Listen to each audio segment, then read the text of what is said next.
Si toi aussi tu culpabilises tout le temps pour tout et rien, alors cette vidéo est faite pour toi. Hello, moi c'est Émilie, j'ai 22 ans et pendant très longtemps je culpabilisais pour tout. Je culpabilisais lorsque je me reposais, que je scrollais sur mon téléphone, lorsque je mangeais un petit dessert, lorsque je dépensais trop, lorsque je disais non à quelqu'un. Bref, je culpabilisais pour tout et du coup ça me gâchait mon quotidien parce que j'arrivais pas à profiter pleinement du moment présent. Dans cette vidéo, je t'explique comment arrêter de culpabiliser. J'ai arrêté grâce à tout ce que j'ai pu mettre en place, à tout ce que j'ai pu me dire et ça m'a beaucoup aidé, donc j'espère que cette vidéo va t'aider aussi et va peut-être diminuer ton sentiment de culpabilité. Quand tu te sens coupable de quelque chose, t'as toujours cette petite voix dans ta tête qui te dit que t'aurais pu faire mieux, qu'on n'est pas assez, qu'on aurait pu faire autrement. Donc aujourd'hui j'ai envie de parler de cette petite voix qui t'épuise au quotidien et qui te dit toujours que tu n'es pas assez. La vérité c'est qu'on est souvent beaucoup plus dur avec nous-mêmes qu'avec les autres. Donc souvent nos pensées sont très dures. La bonne nouvelle c'est que tes pensées ne reflètent absolument pas ta réalité. La plupart du temps, tout ce que tu te dis de assez méchant, assez brutal envers toi-même, c'est pas forcément la vraie vie, c'est pas forcément la vérité. Finalement la culpabilité, elle apporte rien de positif.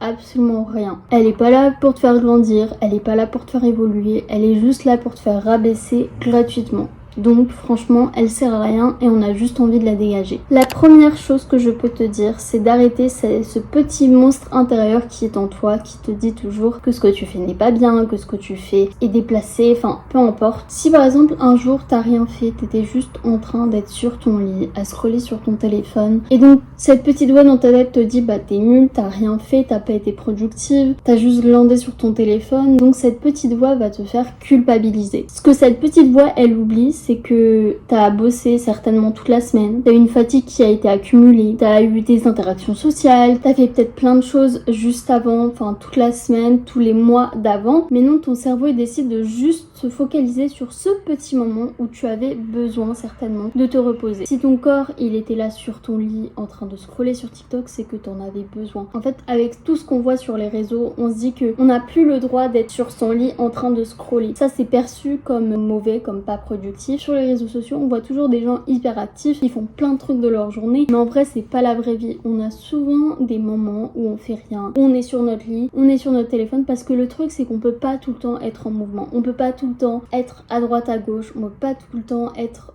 productif. Justement ces moments, ils permettent que les autres jours, on soit justement beaucoup plus productif et qu'on soit fier de nous. Mais donc si t'étais sur ton lit ce jour-là à glander sur ton téléphone, c'est pas grave, c'est juste que ton corps en avait besoin, c'est que t'avais besoin de ce repos. Alors ensuite la deuxième chose que je peux te dire, c'est que les petites actions elles comptent. On culpabilise souvent parce qu'on regarde souvent ce qu'on n'a pas fait. Mais souvent tout le chemin qu'on a fait, toutes les petites choses qu'on a fait, ben on le regarde pas. On se dit juste ouais mais regarde tout ce qu'il me reste à faire. Si déjà t'as commencé, c'est déjà une grande étape. T'as déjà fait un petit pas et c'est déjà un grand pas, parce qu'il y en a plein qui auraient même pas commencé à faire ce que t'as fait. Donc au lieu de te dire ah j'ai pas suffisamment avancé, j'ai pas fait ce que je voulais faire comme je voulais, j'ai pas été à la hauteur, dis-toi plutôt j'ai avancé un petit peu et c'est déjà très bien. Le problème c'est que le perfectionnisme nourrit la culpabilité. Donc plus t'as envie d'être encore mieux, plus t'as envie d'être parfaite, plus ce que t'as fait, et bah, tu sens qu'il pourrait être encore amélioré, plus tu vas te sentir coupable, plus tu vas vouloir tout supprimer, alors ce que t'as fait est déjà très bien. Essaye de faire un petit peu, même si c'est pas parfait, au moins t'as fait quelque chose et les autres d'avant peut-être qu'ils ont rien commencé du tout parce qu'ils voulaient justement que tout soit parfait. T'as fait une erreur récemment, t'as dit quelque chose qu'il fallait pas.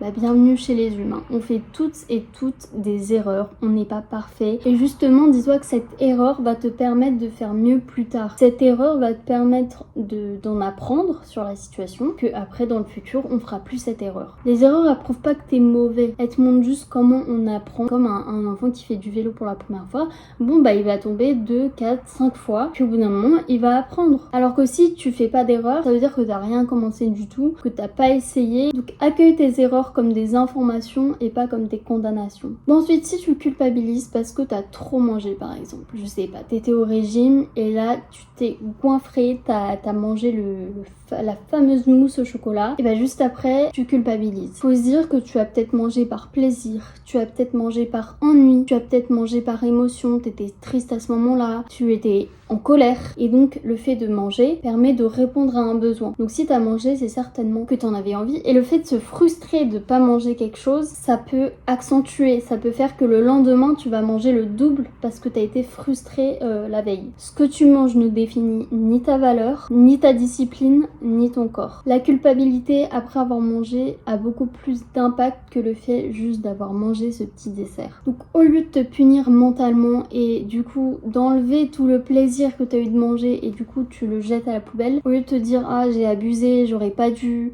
pourquoi j'ai fait ça, dis-toi plutôt bah j'ai profité, j'ai savouré mon dessert, ça m'a créé un petit moment, mon corps avait peut-être besoin de ça et puis je reprendrai simplement mon équilibre au prochain repas. Si tu culpabilises parce que t'as trop dépensé, voilà, tu vois ton compte bancaire, tu te dis aïe, pourquoi j'ai fait tout ça? Souvent quand on dépense beaucoup, c'est qu'on répond à un besoin qui n'a pas été accompli. Par exemple, tu as une dépendance affective, tu essayes de remplir l'ennui, tu essayes de remplir un besoin de satisfaction, tu essayes d'avoir de la dopamine. Bon, quand tu achètes, c'est toujours pour répondre à un besoin. Le truc, c'est que te massacrer intérieurement ne va rien rembourser, on est d'accord. L'argent que tu as dépensé sera toujours de l'argent dépensé. Le fait de culpabiliser va pas faire revenir ton argent sur ton compte bancaire. Si tu as acheté quelque chose, c'est que tu en avais besoin sur ce moment, c'est que quelque part tu étais triste ou que tu avais besoin d'attention ou que tu étais dans l'ennui.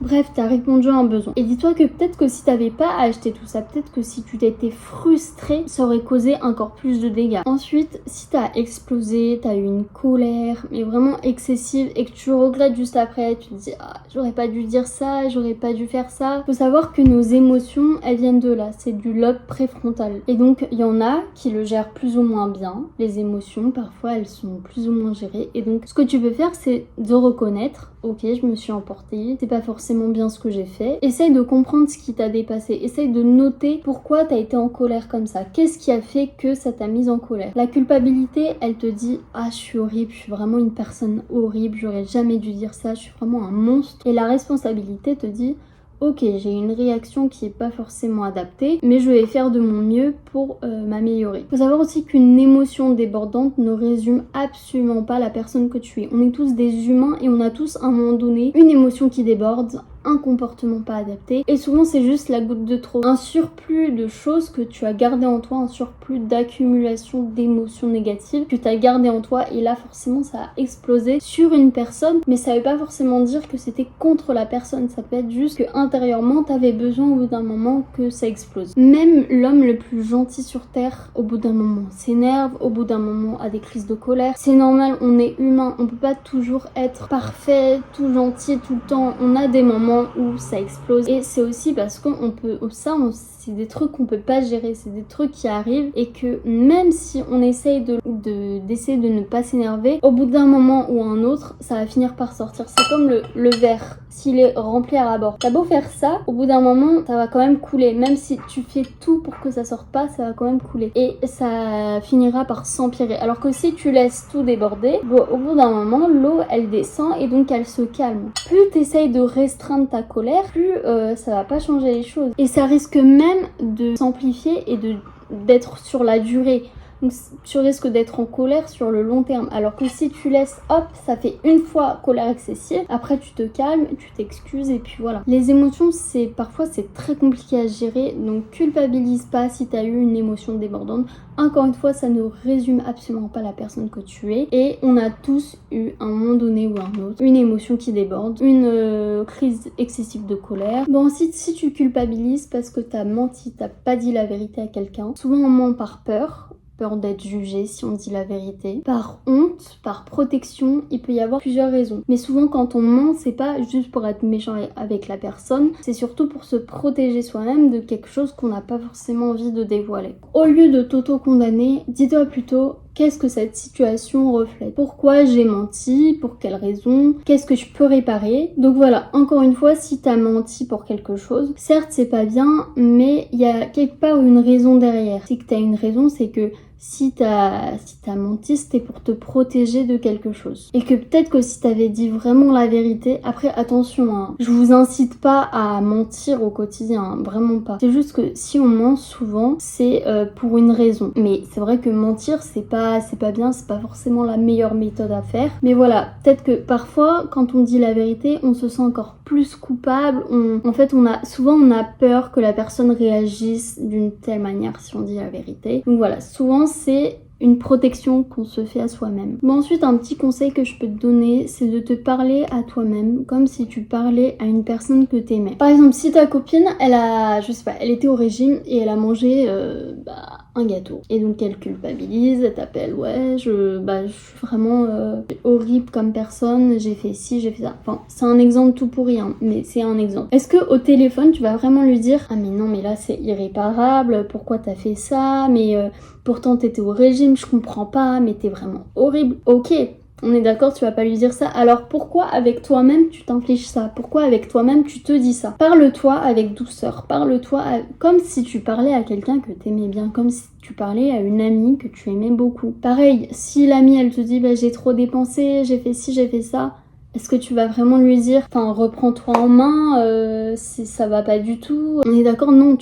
normalement, si t'es une bonne amie, tu vas pas lui dire ça. Fais pareil pour toi-même. Et enfin, le dernier truc, je ferai peut-être une partie 2 si j'ai oublié des catégories, des éléments de sur quoi on peut culpabiliser, parce qu'il y a quand même plein d'éléments. Mais je voulais juste pas que la vidéo, elle soit trop longue. Si tu culpabilises parce que, je sais pas, t'as dit quelque chose et, je sais pas, ça a été perçu comme gênant ou comme les gens, ils connaissaient la réponse et il y a que toi qui savais pas, où t'as demandé une question bête, entre guillemets, j'ai une question à te poser. Est-ce que tu préfères penser à ce que les autres ont pensé et ne pas avoir eu la réponse à ta question, ou avoir eu peut-être une mauvaise réflexion, mais au moins t'as eu la réponse à ta question et au moins tu avances? Ce que je veux dire par là, c'est que c'est ta vie. C'est que s'il y a des trucs que tu sais pas ou que t'as posé une question bête, c'est pas grave, c'est ta vie, c'est toi, t'as le droit de pas savoir. On est des humains, on est tous passés par là. Avant de pas savoir, les gens qui savent, c'est des gens qui avant ne savaient pas. Donc c'est tout à fait légitime de demander quelque chose même si tu savais pas.